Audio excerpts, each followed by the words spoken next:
He is quickly working his way up here to the top 10.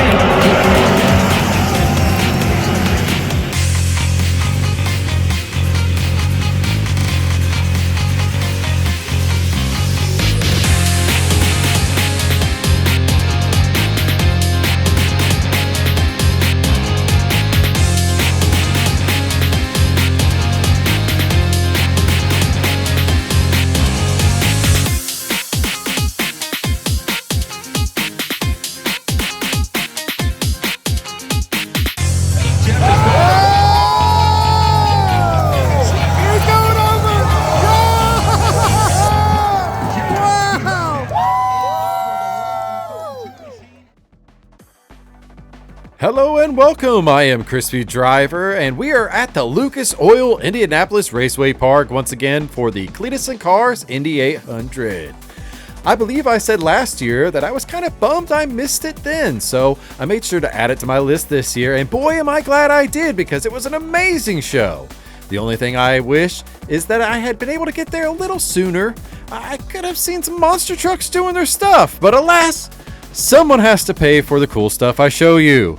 On an unrelated note, we are truly on the road for 1,000 subscribers, and I would love for you to be number 1,000.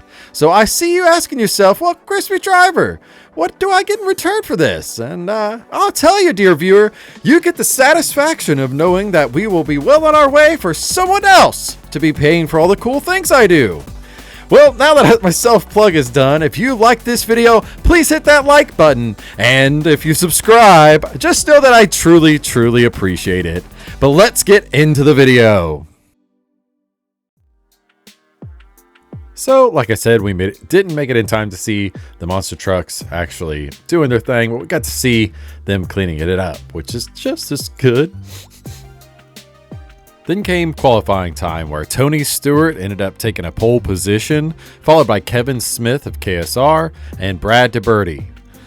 It was a pretty boring qualifying session, if I'm being honest, but it was amazing to see them putting it all in these quick one-go laps here. But all of it was for nothing, since Cleetus came out afterwards to announce that they would be reversing the order. So Tony Stewart, who got that pole position, would end up starting in last place.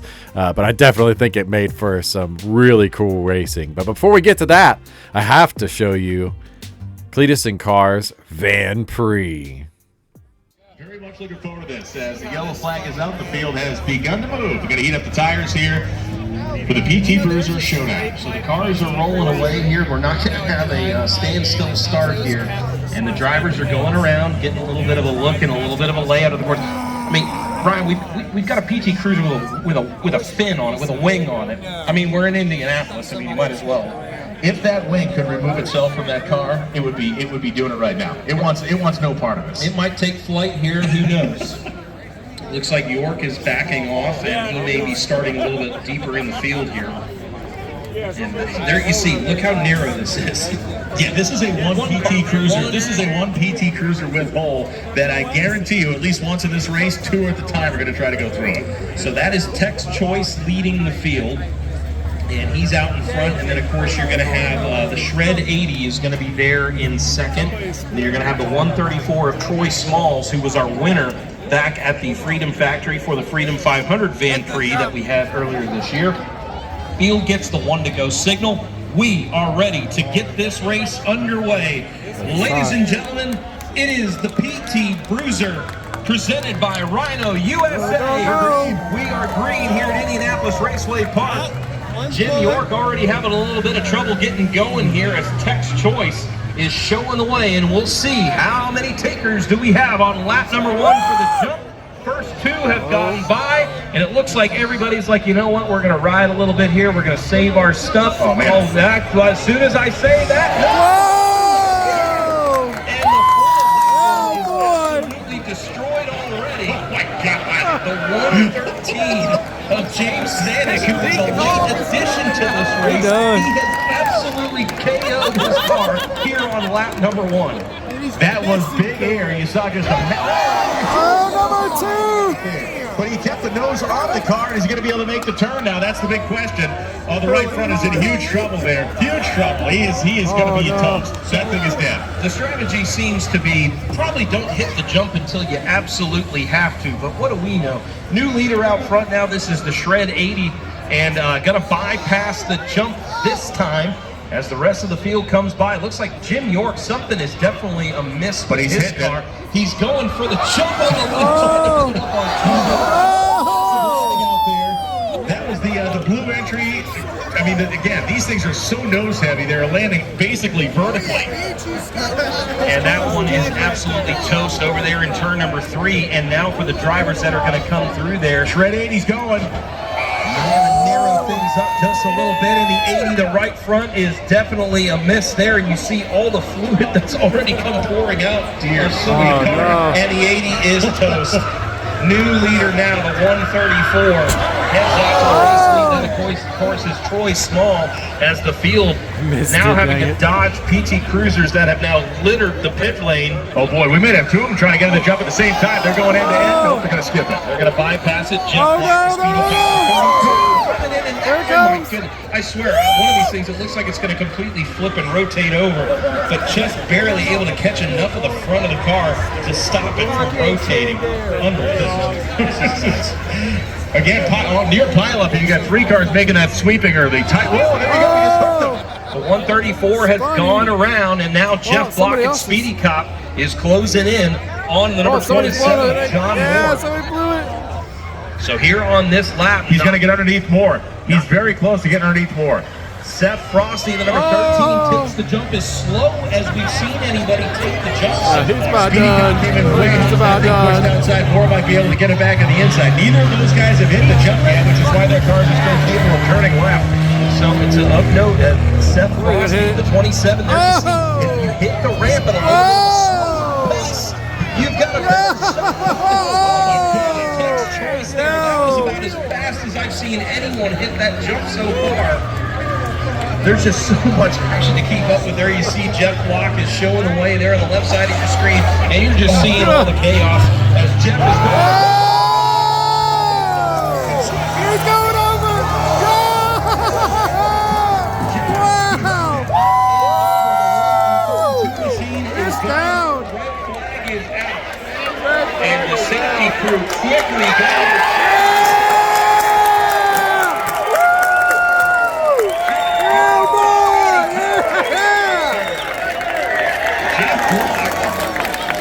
maybe the greatest living American right now. That's the greatest living American. He hit the ramp with probably 50 at least more than anybody else. That was the absolute definition of full send I've ever seen before. He hit that ramp with so much speed and so as Jeff is.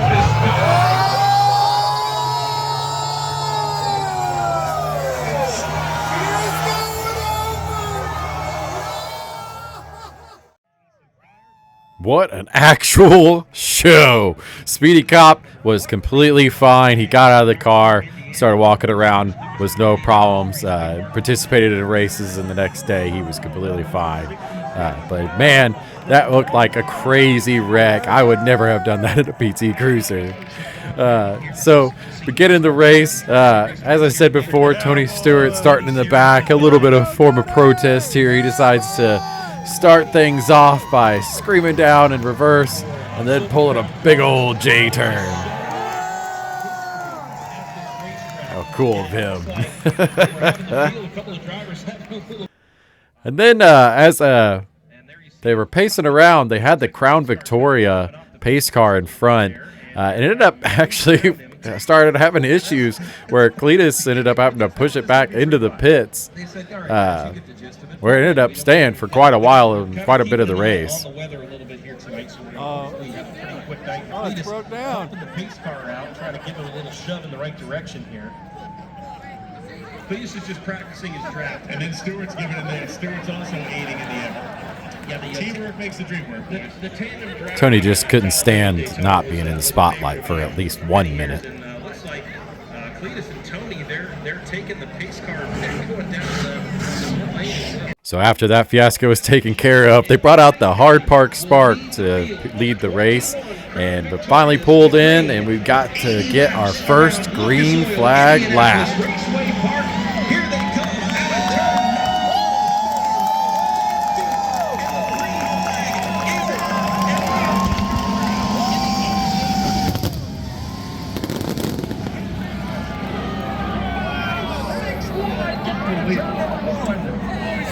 And that was R3 went down the bottom and absolutely put a giant gap on the field. Stewart sat back as you'd expect him to. Cleetus is all the way at the back of the field with Stewart. Weston Champlin did not get the start that he was looking for there, and it really stacked up the rest of the field. They're still 4 wide, coming down into 3. Kevin Smith all the way down at the bottom of the racetrack. He is quickly working his way up here to the top 10.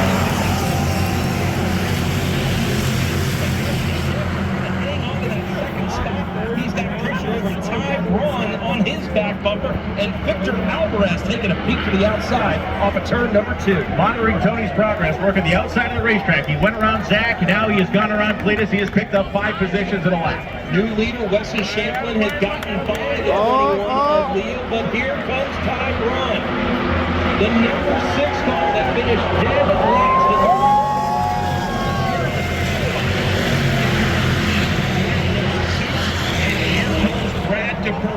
Brad already up into the top 3. He is your biggest mover early on as he started all the way back in the 19th starting position. He's already up to 3rd, and we haven't even completed 2 laps. It's interesting now to watch this field start to naturally spread itself a little bit. Everybody's got some racing room up there except for Stewart, who's hemmed in behind some really slow tracks.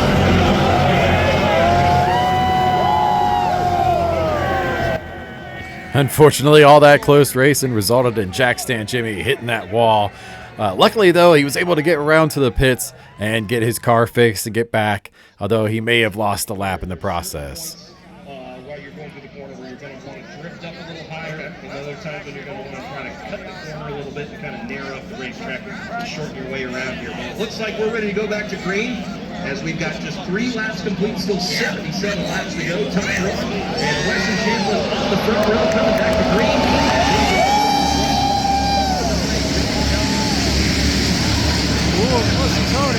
Once again, lagging on the start, and his car is high in 1 and 2. That just goes to show you the experience that Ty has versus Weston, only making his 2nd start in one of these Crown Vics. There you see the top 3 breaking away, but 3 wide back behind him. Clay Milliken, Leo, and you've got J.H. Diesel coming up on the outside. As we get ready to come by, you're going to get to hear the full song of these Crown Vics. Not much happened for the next 10 laps until a caution came out on lap 12 for a bit of debris. Start sending it. It's getting a little wetter. The guy's always smiling. You don't know if he's smiling because he's going to kill you or if he's smiling because he loves you. Clay's a guy that is a fan favorite everywhere he goes. As the yellow flag is coming out, I believe we've got a caution on the speedway.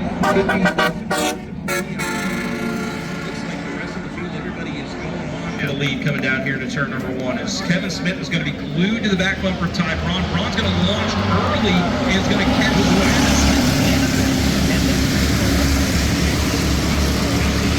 Oh, they're like 6 wide going into the corner. As Cleetus and several others down on the bottom of the racetrack, making it 3 wide through the middle of turns 1 and 2.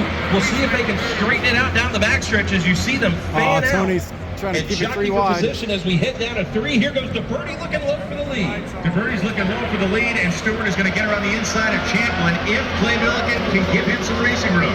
88 at J.H. Diesel got the momentum.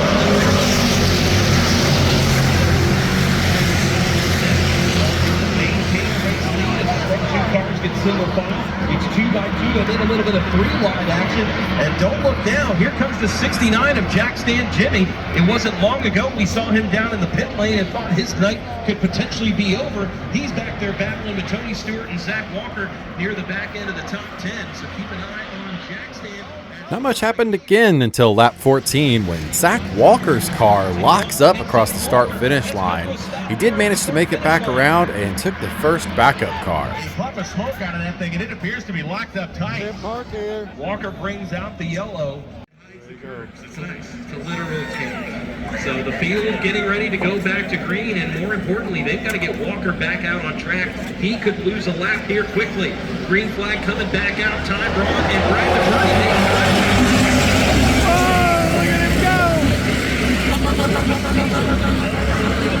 From the 70 at DeVerde, it might have kind of lifted him off the ground a little bit. And here comes J.H. Diesel on the outside, looking for the race lead down the back straightaway with 66 laps to go.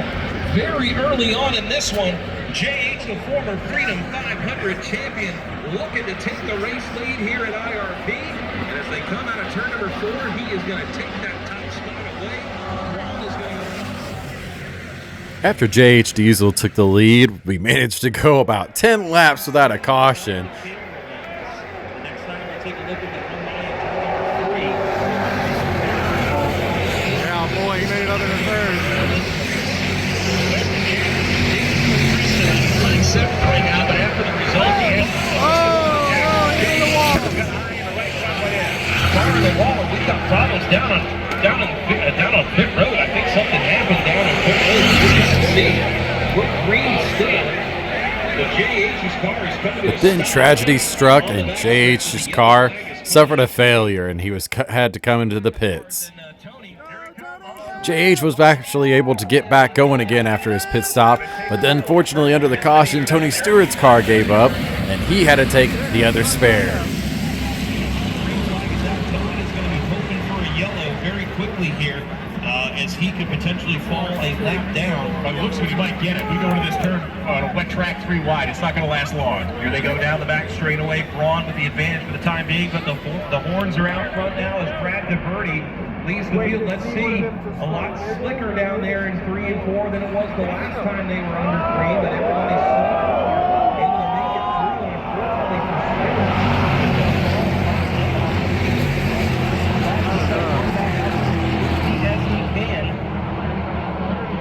he should be able, if he can get going here, he could challenge Zach Walker for that lucky dog. And anytime there is a yellow, whoever the highest running car lap down is, you're eligible for that lucky dog. So Stewart's day is certainly not over. A lot can still happen here in these remaining 50 plus laps. Right now, new leader Brad DeVerde out in front. Things went well again for a while until J.H. Diesel's car once again had an issue and brought out the caution. Basically going to have a car on him here. By the time they get to 3-4, he's going to go around him. But that's the thing. I think that's what Diesel's game is right now. I think he has more tire under that car than maybe anybody. We got a yellow flag. Yellow flag is out, and off the base once again is the 88 of J.H. Diesel. And we'll see if he takes...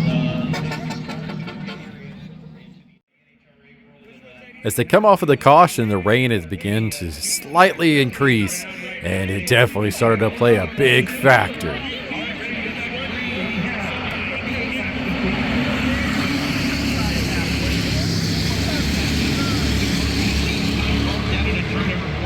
Milliken down to the bottom, trying to hold off Cleetus and Kevin Smith and trying to maintain that third spot. 2 cars trying to be in a space that will only fit 1, and now they're basically 3 right as Biffle made a big move. Milliken pitched the 78 of Smith up into the outside wall. That could have been disastrous up in front of the field. The both drivers had to continue on. Here comes Braun again, trying to take the lead. Milliken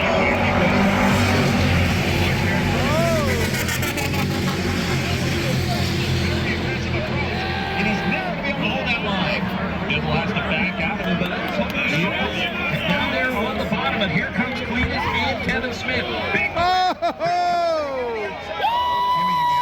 She done. She done. Oh, she's on fire. She's on fire. Oh.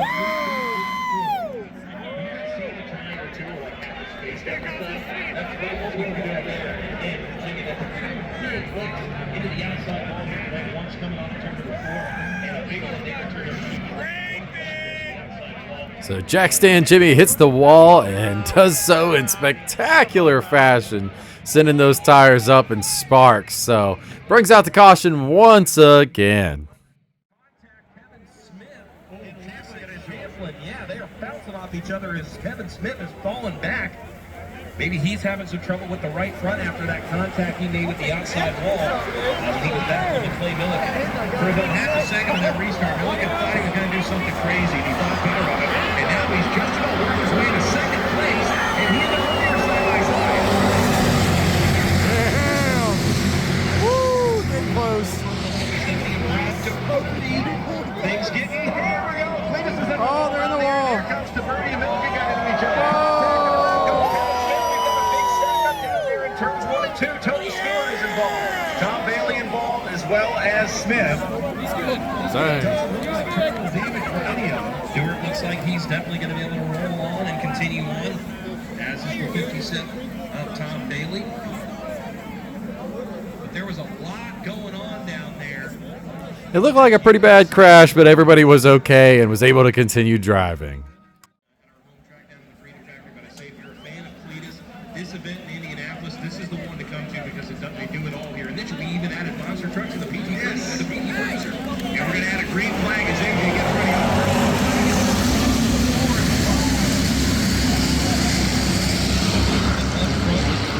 and DeBerti.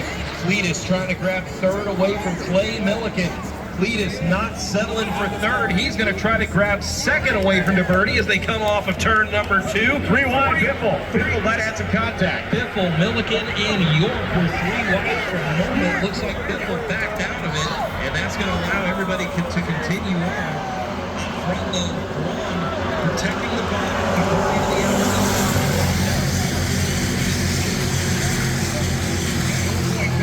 Way high coming into 1 and 2 here. And you can see now that Cleetus is down underneath DeBerti by the rear quarter barrel. I can't wait to see what the right rear tire on that 51 car looks like at the end of the night, because Clay has been giving that thing a workout. Cleetus not leaving Milliken a ton of room, and problems on the back straightaway for the 911 of Wesson Champlin. He has made hard contact with the outside.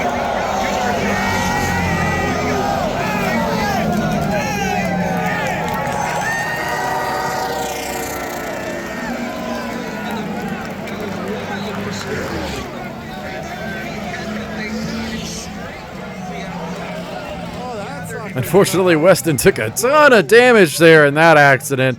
But unfortunately, though, no one actually slammed into him coming around that corner a bit quick.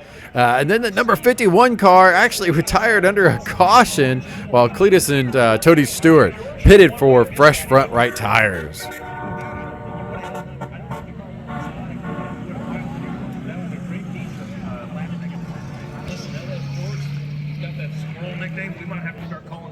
Because he must have seen Days of Thunder before this, because he steered through it, avoided the accident, and got through the smoke and came out on the other end. Car stopped. Oh my God, it's Milliken. What has happened to the 51 of Clay Milliken? Oh, they're just now seeing Milliken's car. Top of turns 1 and 2. I'm used to going faster. Let's go. Victor Alvarez, of course, a pro mod driver now. He's at his own. The operator of Bradenton Motorsports Park did a great job in that new race car just a couple of months ago, and now he's turning left, and we are back under a green flag right above that.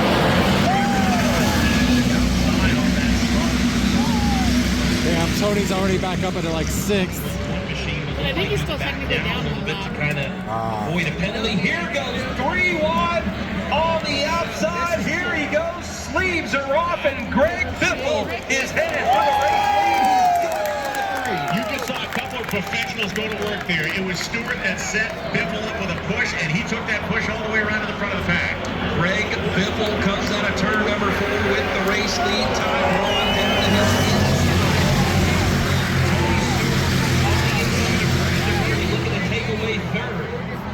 his Greg Biffle takes the lead, and he holds on to it for about 12 more laps before Alvarez blows a tire, bringing out the caution. This could get dicey. Caution on the speedway coming out. Another car has pulled down into the infield, and that's Victor Alvarez. And now, Brian, you're seeing it. The right front tires are going. Yes. These drivers have been out there for a long time. They pushed, and now the right fronts are going. So keep an eye on DeBerti. Keep an eye on Ty Braun. They run really, really hard. So they tried to bring back the Crown Vic pace car, and then it blew 2 tires and ended up in a ditch. What did you do? Absolutely wild. Listen, this isn't Cleetus' grass, so okay, wow. In which helped was able to get Travis Pastrana to go on to win. We're ready to go back to green. AJ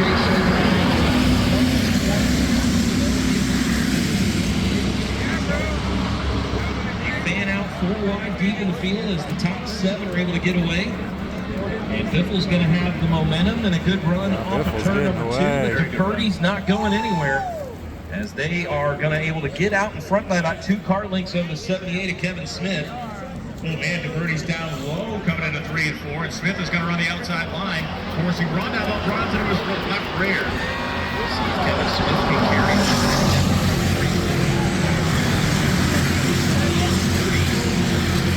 Smith is putting that was close. Right up on the outside wall. And saw Tony Stewart run that line earlier. Car off the pace is L.S. George. He killed the right front. That's active like it. Yeah. Luckily for him, he was able to keep it off the outside wall. We remain under green flag conditions because when you don't hit the wall, you're not going to put debris out. So as you heard, LS George unfortunately blew a tire as well, but didn't hit the wall, so the caution didn't come out, and we managed to get some green flag racing going for quite a while. Smith is charging, whereas Greg Biffle's just kind of out there riding and trying to bring it home. Another right front victim rolling into the pit area for a right front tire. Now you can see him get waved in there. That is boosted points. Now they can cross 1 Watch the 7th here for turn 1 and 2. And you can watch Smith set that car in, and that's where he's making time on the birdie. Going down to the area on the right front of Kyle from the Boosted Boys, number 24 machine. Check back there, you see the 57 of Tom Bailey being passed by the 22 of Cameron Johnson, who's recovered from that spin. No change up front. Continues to show the way. Where that lead was 7/10 of a second, it's now shrunk to 5/10 of a second as Kevin Smith continues to be about a 10 of a second every lap. Ty's way down the road. Got into him there. Ty may have enough. Nope, not quite enough of a run off the corner to really get around him. Turn 3. Deadlocked coming into turns 3 and 4 with a little bit of an advantage now for Braun as DeVerdy on the high side is 180 the speed of momentum and got a great run as they are locked in a hell of a battle here for third. Booster Boys Kyle pulls out the racetrack as he tries to get himself back up to speed there. Still be able to do it. Right. Look who's in the 5th position. We haven't talked much about him here tonight. How about Chase Matthews up into 5th? The Nashville recording artist of the yellow comes out. Caution on the speedway. It seemed like the caution may have just been for the debris from all the front right tires that were blowing. It seemed like everybody was having troubles with it. As we wind down to the final last 8 laps, I'm going to let you watch it in all its glory.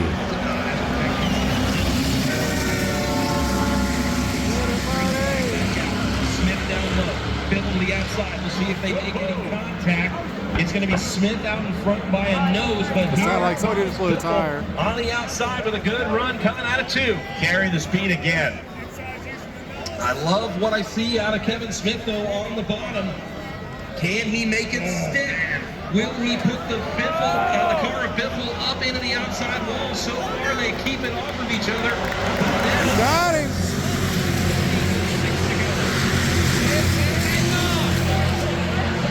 Hold on. Smith's car came up high, but Biffle was able to maintain his momentum. Kevin Smith, the winningest driver in these Cleetus Crown Vic events. He's won this event before. He's won a Freedom 500. He won the inaugural New England 900 last year. He's won Danger Ranger events, and he's trying to become the first ever winner, a 2-time winner of the Indy 800. And so far, he has got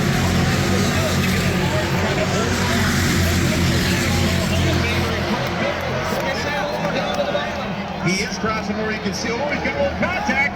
He's into the right rear fender there. He's able to drive around it. bumper tag coming out of turn number 2. Kevin Smith had an epic battle years ago with fellow NASCAR driver Kurt Busch. There you see Biffle and Smith. Drop early down low.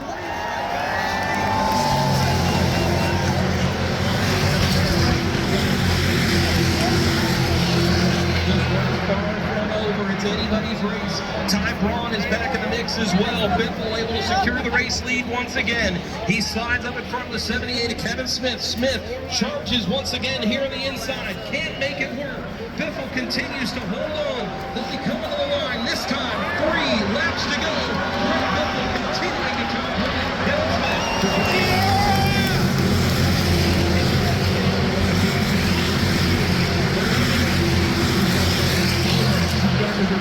So aggressive if something happens, he's in the catbird seat, but running out of time. 2.5 laps to go. Down the back straightaway, it's Biffle, it's Smith. They pull away by about 4 car lengths over to Birdie.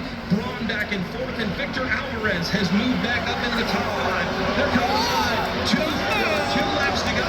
EJ Shorten here at the line. And now he returns to the field. Biffle has complete control of this situation. We're looking at a 2-horse race, just like last year. Turns 3 and 4 can be decisive. Biffle and Smith want to see this thing stay green. They'll come to the line this time, guys. Go! Kevin Smith gets down the inside. He's up to the door handle. For Greg Biffle as they come out of turn 4. Leaning on each other as they see the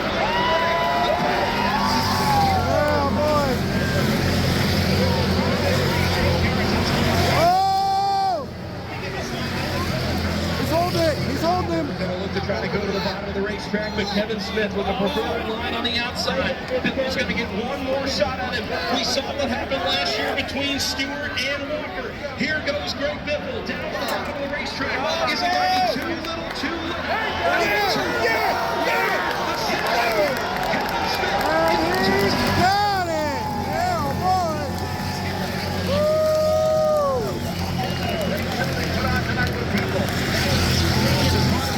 We've ever seen at this event. That is exactly how you want to draw it up if you're a Kevin Smith, and the celebration boy, is the lights got shut off on the corner. Indianapolis Raceway Park. You can see his head bobbing around in the cockpit. Oh, Remember, no. it was a year ago. He was super no. disappointed with that early exit. Now it's time to set the sky on fire. Lights are out here at IRP. Folks, get ready for one heck of a celebration.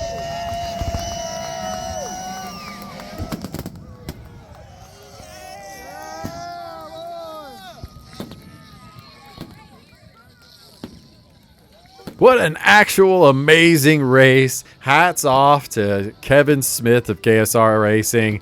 That dude pulled it off right at the end. I couldn't believe it. I thought Greg Biffle had it all wrapped up, but he managed to pull it off in the end, which just made for an amazing race. I cannot say enough how much I enjoyed going to this race. The Van Prix and the Indy 800 were just absolutely amazing, and I'm certain everything else was cool too. I just didn't quite make it in time. I'm definitely going to try to do that next year because I would really like to see those monster trucks.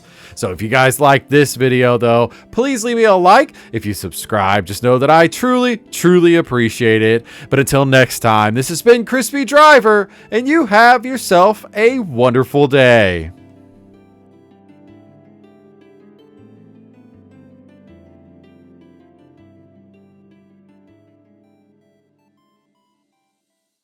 Next time on Crispy Driver.